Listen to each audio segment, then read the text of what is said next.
just said, take a look at what happened.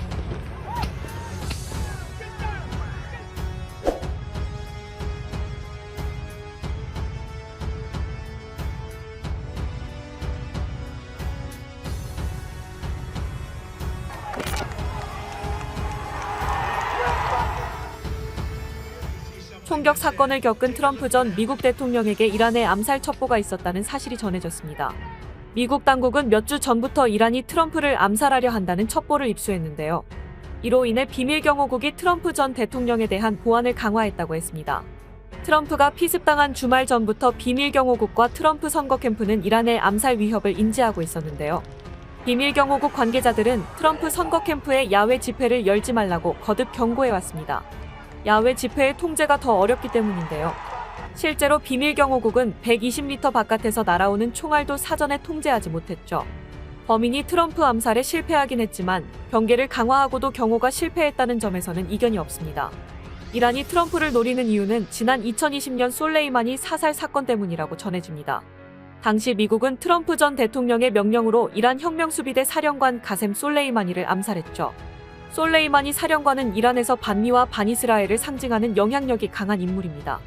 이란 최고 지도자인 알리 하메네이에 이어 두 번째로 영향력이 강한 인물이었죠. 그는 특히 2003년 이라크 전쟁에서 작전을 주도하며 미군 약 600명을 사망케 했습니다.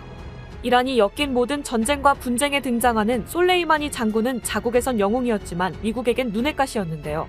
2020년 1월 트럼프 재임 당시 바그다드 국제공항 근처에서 그는 미군의 미사일 공격을 받고 사망했습니다. 당시 미 국방부는 성명을 통해 솔레이마니 사령관이 이라크와 그 지역 전역에 미국 외교관과 군인을 공격할 계획을 세우고 있었다고 하며 향후 공격을 저지하기 위한 방어 행동으로 그를 암살했다고 밝혔죠. 트럼프 역시 그를 테러리스트라고 지칭했습니다. Strike that killed the number one terrorist anywhere in the world, Qasem Soleimani. 이에 이란은 보복을 천명해왔는데요. 트럼프 역시 솔레이마니 암살 후 자신의 안위를 우려했다고 보도된 바 있죠. 저택에서 휴가를 보낼 때도 트럼프는 자신의 친구들에게 이란이 자신을 암살할까봐 두렵다고 말했고 그래서 더 안전한 워싱턴으로 돌아가야 한다고 했다는 설명입니다. 2022년에는 트럼프 행정부 시절 국가안보보좌관을 지낸 존 볼턴도 위협을 받았는데요.